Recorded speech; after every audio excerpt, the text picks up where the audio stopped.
नमस्कार साथियों, क्या हाल चाल है। आशा करता हूँ फ्रेंड्स आप ठीक ठाक होंगे।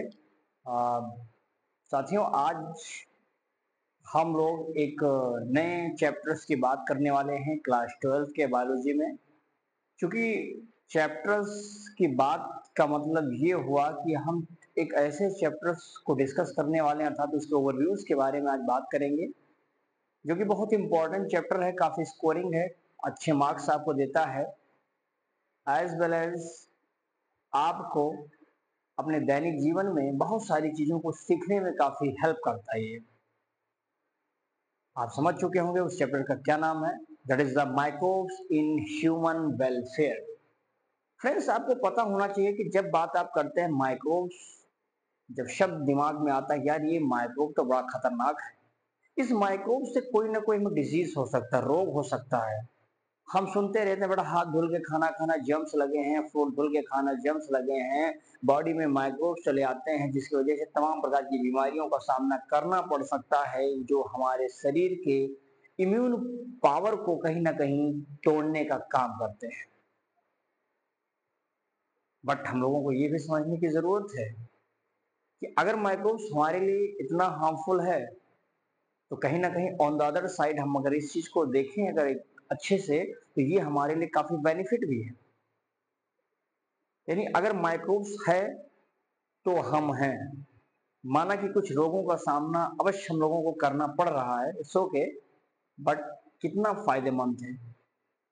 आप जानते हैं कि माइक्रोब्स आज के जीवन में हमारे जीवन का एक कह सकते हैं भाग बन चुका है। आप दही खाते हैं, आप दही का स्वाद स्वाद ना चख पाए अगर हमारे पास लैक्टोबैसिलस ना हो, एलएबी ना हो, लैक्टिक एसिड बैक्टीरिया। जो आप एक चम्मच कर्ड को ले लीजिए, उसमें मिलियंस ऑफ एलएबी पाया जाता है। मिल्क में डालिए, वो इनाकुलम का काम करता है और पूरे के पूरे मिल्क को कागुलेट कर देता है। यानी उसके अंदर जो लैक्टोज नामक शुगर है वो सब कागुलेट हो जाते हैं, और यह लैक्टोबैसिलस नामक बैक्टीरिया उस पूरे के पूरे मिल्क को चेंज कर देता है, किसमें, कागुलेट फॉर्म में, जिसका नाम हो जाता है दही के रूप में आप खाते हैं। आप सोचिए ये ना होता तो क्या होता। आप सोचिए पेनिसिलिन, माना कि ये चांस डिस्कवरी थी, लेकिन ये भी कहीं ना कहीं पेनिसिलियम नोटेटम से प्राप्त किया गया, ये वैक्सीन बनाया गया। आप ब्रेड ना खा पाते, जो आप सुबह सुबह चाय पीते हो और उसी में एक लोटा चाय में 5 गुल्ला बोल के खाते हो, ये आप ना खा पाते, आनंद ना पा पाते। तो मैदे का बना हुआ ये, बेसन का बना हुआ अलग अलग प्रकार के जो आप गुड्स चीज खाते हैं, शायद इसका हम लोग स्वाद भी ना चख पाते हैं अगर ये माइक्रोब्स हमारे साथी ना बने होते तो। आप सोचिए ईस्ट, ईस्ट जो सबसे इंपॉर्टेंट है भाई, फर्मेंटेशन करने में सबसे अहम रोल इसी का है। ईस्ट के भी स्पीसीज बहुत हैं, जिसमें आप देख ही पा रहे होंगे कि ये सैक्रोमाइसिस सेरेविसी नाम का जो स्पीसीज है, कितना इंपॉर्टेंट है ईस्ट का। ये फर्मेंट करता है, अल्कोहल का फॉर्मेशन कर सकता है, फ्रूट के जूस को कन्वर्ट कर सकता है इथेनॉल में, यानी उसके स्वाद को भी टेस्ट क्रिएट करा सकता है। ये है तो फर्मेंट कर देता है। ब्रेड को प्रिपरेट किया जा सकता है, डोसा, इडली, नाम तमाम चीजों का आप देख सकते हैं। यानी हम कह सकते हैं कि अलग अलग, चाहे वो बेकरी के सामान को यूज करे, चाहे इंडस्ट्री के सामान को यूज करे, या अलग अलग मेडिकल के क्षेत्र में आप देखेंगे, तो भी कहीं ना कहीं ये हमारे लिए काफी इंपॉर्टेंट होते हैं। साथियों, हम समझने वाले थे इसमें बस यही कि हाँ इस चैप्टर में क्या क्या पढ़ना है, वो आपके सामने मैंने बोर्ड पे लिख दिया है, मैं आपको बताता हूँ, और इसी को हम एक आधार बना करके वन बाय वन इसको समाप्त करने की कोशिश करेंगे, जिसमें आपको पता होना चाहिए कि फर्स्ट आपको इसमें जानने की कोशिश करना है डिफाइन द इंट्रोडक्शन, है ना। जैसे कहा जाता है कि आपको ट्रेनिंग करने के लिए भैया जाना है मनाली। अब आप सोचिए मनाली मान लीजिए आपका सेंटर है, आपको ट्रेनिंग करना है किसी भी चीज के लिए। अब आप वहां जाना चाहते हैं, लेकिन अभी आप बिफोर आपको 10 दिन का समय मिल गया। अब आप 10 दिन क्या करते हैं, आपको जाना कहाँ पर है, आप उसके पूरे विषय के बारे में, उस जगह के बारे में, उसके लोगों के बारे में पूरा चीज आप इन्फॉर्म करते हैं, यानी मोबाइल गूगल से सर्च करते हैं, सारी जानकारी कलेक्ट कर लेते हैं, ताकि when you enter that cities you will not face any kind of the problems. आप ही सोचते हैं, हम सब सोचते हैं ना कि भाई जैसे एग्जाम्पल लीजिए, आप टीचर्स हैं और आपको अर्ली मॉर्निंग में क्लासेस में आपको कोई क्लास पढ़ाना है, तो जाहिर सी बात है कि क्लास को पढ़ाने से पहले आप भी प्री प्लान हुए होंगे, प्री प्रिपरेशन आपने अपनी खुद की के रखी होगी, तभी तो आप क्लास में एंट्री करते हैं ना। ऐसे थोड़े ना कि मुंह उठा करके उसी में चले गए और बगुले की तरह धाए धाए बोलते चले गए, और आप कहा बोले को आपको खुद नहीं पता है, तो बच्चे क्या समझ पाएंगे। यानी कहने का मतलब क्या है, किसी भी चीज के पीछे या किसी चीज को जब हम अध्ययन करते हैं, so that means before you have to study about that things, right. चाहे वो लोकेशन की बात करें, जॉब की बात करें, या कोई तैयारी की बात करें, या किसी चैप्टर्स को स्टार्ट करने की बात करें, तो इस चैप्टर्स में जब हम बात करेंगे माइक्रोब्स इन ह्यूमन वेलफेयर में, तो सबसे पहले हम इंट्रोडक्शन समझेंगे पूरा का पूरा, क्या कहना चाहता है ये। thereafter second lecture is that microbes in household, घर में कौन कौन सी ऐसी प्रोडक्ट्स हैं जिसका फॉर्मेशन करने में माइक्रोब्स हमारे जीवन में एक अहम रोल अदा करता है, उसको जानने की बहुत ही सख्त जरूरत है इस चैप्टर में। यानी हाउस होल्ड जैसी चीजों को भी बनाने में माइक्रोब्स बहुत अहम रोल अपना प्ले कर रहा है, उसको जानेंगे हम लोग जब अलग अलग प्रोडक्ट्स के बारे में पढ़ेंगे हाउस होल्ड के केसेस में, राइट। तीसरा देखेंगे इसमें हम माइक्रोब्स इन इंडस्ट्रियल प्रोडक्ट्स। अब आप इंडस्ट्री में चले गए हैं, इंडस्ट्रियल कोई प्रोडक्ट्स बना रहे हैं, चाहे कोई वैक्सीन बना रहे हैं, एंटीबायोटिक्स बना रहे हैं, अभी बता रहे पेनिसिलियम, रोटेटामोल पेनिसिलियम आया, ये तमाम चीजों का हम लोग क्या करते हैं, प्रोडक्टिविटी यानी इसकी ग्रोथ इतनी ज्यादा कर लेते हैं जितनी आपको रिक्वायर्ड होती है। तो कहीं ना कहीं ये भी हमारे लिए इम्पोर्टेंट है, क्योंकि हम इंडस्ट्री में जो चीजें बनाई जाती हैं वह चीज हम बना करके किसी ह्यूमन के वेलफेयर में उसको यूज करवाते हैं।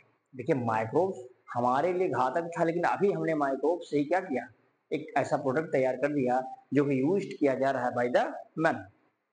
ठीक उसी तरह से जैसे सांप किसी व्यक्ति को जब काट लेता है तो उसका जो वीनम होता है ये हमारे बॉडी में चला जाता है, जिसके लिए जो हमारे लिए जहर होता है। हालांकि उस सांप में वो चीज एक डाइजेस्टिव सिस्टम होता है, डाइजेस्टिव एंजाइम है, उसको तो सांप खाएगा तो शायद अपना सांप अपना भोजन पचाएगा उसको अपने जहर से। लेकिन अगर वही उसका डाइजेस्टिव एंजाइम के रूप में जो उसके बॉडी में अगर किसी ह्यूमंस बॉडी में या किसी अदर होस्ट में चला जाए तो उसके लिए एक प्रकार से जहर है। जहर शरीर में आया है, उस जहर को मारने के लिए हम लोग मेंटेन करते हैं उसी से, यानी उसी सांप से बनाया गया थोड़ा सा निकालेंगे जहर और केमिकल से उसको बना करके एक एंटीवीनम तैयार कर देते हैं। यानी सांप तो घातक था, लेकिन अभी हमने उसी सांप से एक ऐसा प्रोडक्ट तैयार कर दिया है जो उस सांप के जहर को बचाने में हमारे जीवन में एक अहम रोल प्ले करेगा, राइट। फिर देखेंगे इसमें बेटा हम बात करेंगे माइक्रोब्स हमारे लिए बायोगैस प्रोडक्ट, सॉरी पहले देखेंगे सीवेज। आप जानते हैं एसटीपी, सीवेज ट्रीटमेंट प्लांट। आप इसमें देखेंगे कि फर्स्ट डिग्री क्या है, first degree second degree treatment क्या है।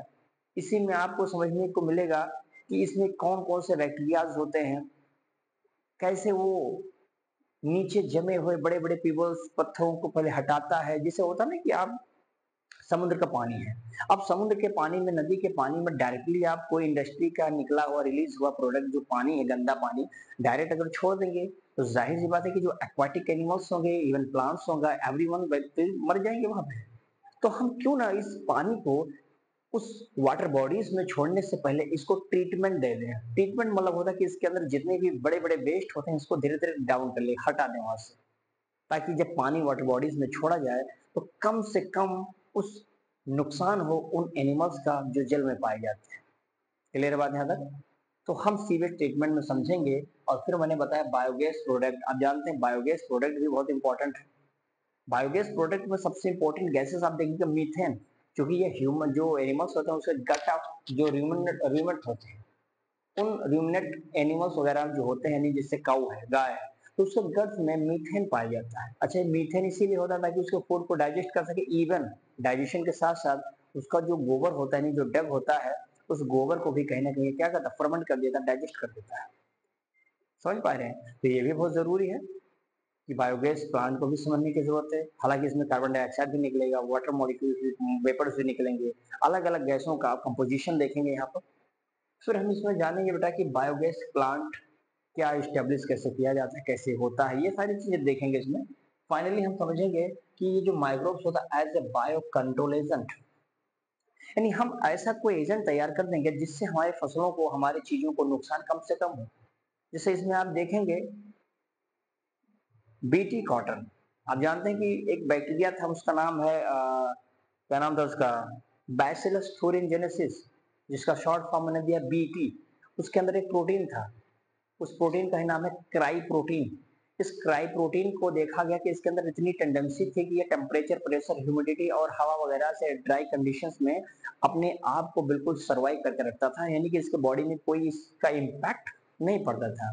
साइंटिस्टों ने देखा कि भाई कौन सी ऐसी जीन पड़ी है, लाओ इस जीन को देखा जाए, तो जीन पता लगा क्राई जीन है, कहा गया इसको आइसोलेट करो। हमने इस जीन को आइसोलेट कर रखा और फिर ले जाकर के हमने अलग अलग क्षेत्रों में इसको यूज किया, और पहले हमने यूज किया था कॉटन के पौधे पे, जिसका नाम पड़ा फिर क्या, बीटी कॉटन। हालांकि बाद में अलग अलग पौधों में हमने इसका यूज किया, और फिर फाइनली हम उस पौधों को भी वही कैपेबिलिटी प्रदान कर पाए जो उस बैक्टीरिया में हमने ऑलरेडी देख रखे थे। तो ऐसे चीजों से, जिस चीज से हमारे फसल की भी क्या होती है, ग्रोथ होती हो, उनको नुकसान कम से कम हो पाए, हम कहते हैं ये बायो कंट्रोल एजेंट है, पेस्टिसाइड वगैरह, ये सारी चीजें हमने यहाँ पर क्लियर करेंगे इसमें।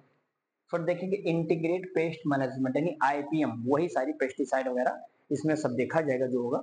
And microbes as a bio fertilizers, जैसे अजोला वगैरह हो गया, बीजीए हो गया, ब्लू ग्रेन अलगी वगैरह, इन तमाम चीजों का फॉर्मेशन कैसे होता है, इसमें कौन सी माइक्रोब्स रिस्पॉन्सिबल होती हैं ताकि ये बायो फर्टिलाइजेशन का फॉर्मेशन इजीली, आसान और अच्छे ढंग से, अच्छे स्केल पर हो सके, जिससे हम बड़े पैमाने पर इसका यूज कर सकें। तो इन तमाम चीजों को दोस्तों हम लोग इसमें समझने वाले हैं। तो इस प्रकार से ये जो 9 पॉइंट आपके सामने लिखा है, इन्हीं 9 पॉइंट्स को हम लोगों को इस चैप्टर्स में एक्सप्लेन करना है। मुझे लगता है कि ये चैप्टर बहुत बड़ा नहीं है, मुश्किल से 3 या 4 लेक्चर लगेंगे इसमें, ये समाप्त हो जाए उसके बाद हम सीधा पहुंच जाएंगे अपने बायोटेक्नोलॉजी वाले चैप्टर्स पे। तो मुझे लगता है कि हमारा जो ओवरव्यू रहा है इस चैप्टर के विषय में आपको अच्छे से समझ में आ गया है, क्या क्या पढ़ना है। इन्हीं को लेकर के हम लोग पहला लेक्चर कल देखेंगे और फर्स्ट लेक्चर को स्टार्ट करेंगे, और जबरदस्त तरीके से मजा आने वाला है इसमें। बस आप पेशेंस, धैर्य के साथ इसको समझते चलेंगे। अब तो हम बहुत ही करीब पहुंच चुके हैं अपने इस पूरे सिलेबस की तरफ। इस महीने में लगभग लगभग हम लोग बायोटेक्नोलॉजी के करीब में पहुंच चुकेंगे, और फाइनली हमारा जो इकोलॉजी वाला सेक्शन है उसको हम 1 महीने के अंदर या जो भी 20-25 दिन का समय मिलेगा उसमें समाप्त करके फिर हम आगे बढ़ जाएंगे। ठीक है, तो चलिए साथियों, आज ओवरव्यूज के बारे में आपको बताना था। आई होप कि आपको समझ में आया होगा, मजा आया होगा।